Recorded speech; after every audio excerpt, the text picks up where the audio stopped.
Hello, everybody. I'm Alicia Nottaman, author of the book Don't Be a Stranger, Creating Connections and Memorable First Impressions in Everyday Life. I wanted to hop on and do a brief reading for you on chapter 4, Be Ninjaesque. So this chapter is all about where you go to practice your new skills, and I suggest going to places where you're actually not likely to be recognized, seen again, don't know anybody, just so that we can start with a bit of a clean palette where nobody has a preconceived notion of you and you don't feel like you're already known for a certain persona, right?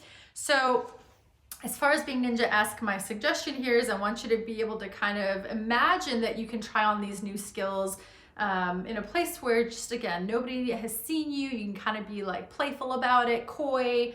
And I elaborate a little bit more in the chapter on what I mean by that. And specifically, there's a poem that I want to share with you in So reading from a gentleman that I work with at a hospital in town who is absolutely inspirational. So before I go there, one of the easiest ways to try on your new ninja-esque skills is by volunteering to greet at an event or serve at the registration table of a charity function. Registration tables allow you to practice cheerful greetings while maintaining patience over multiple moving parts. People attending charity events also tend to be brighter, more giving spirits, and are likely to co-create a more positive experience as you practice your new skills. The key element is greeting with a smile, enthusiasm, and warmth. Volunteering exposes you to a great number of people you're unlikely to see again, all in one place, and with whom you can easily rehearse warm greetings and initial introductions along with other civilities.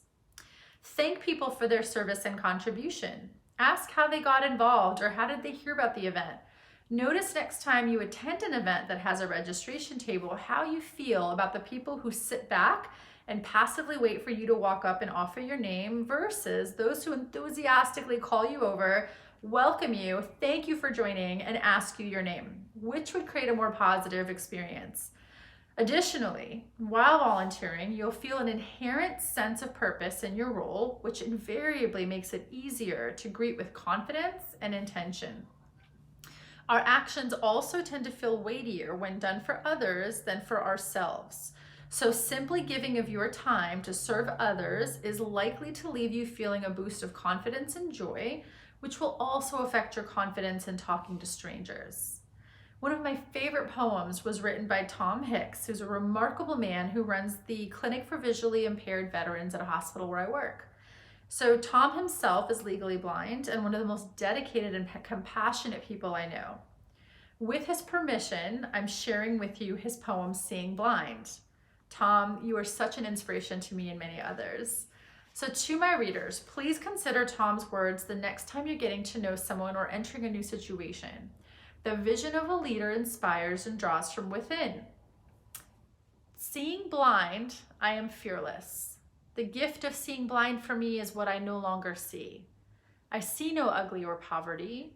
I see no difference or ethnicity. I do not see fat or skinny. I cannot see short or tall. I do not see wealth to impress me. I do not see augmented bodies to excite me. I cannot see broken, sickness, or disability. I do not see gender, hetero, or homosexuality. I cannot see your religion to confuse me.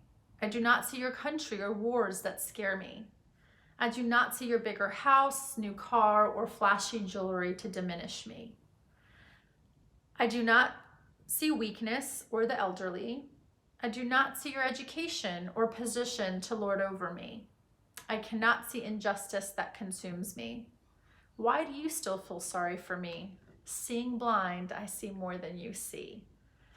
And I think what I love the most about this poem that Tom wrote is the notion of how often we cripple ourselves truly by making snap judgments and prejudgments about who and how people will be based on what we see externally, based on what we're seeing with the naked eye, instead of basically approaching every scenario, every person, every interaction with an open eye, with curiosity, with an innocent, naive view of just, maybe there's an adventure here, maybe there's something I don't know. What am I here to learn? What am I here to discover? And showing curiosity to learn showing curiosity even about your own capabilities, right? Because often I think we sell ourselves short by continuing the same patterns over and over again.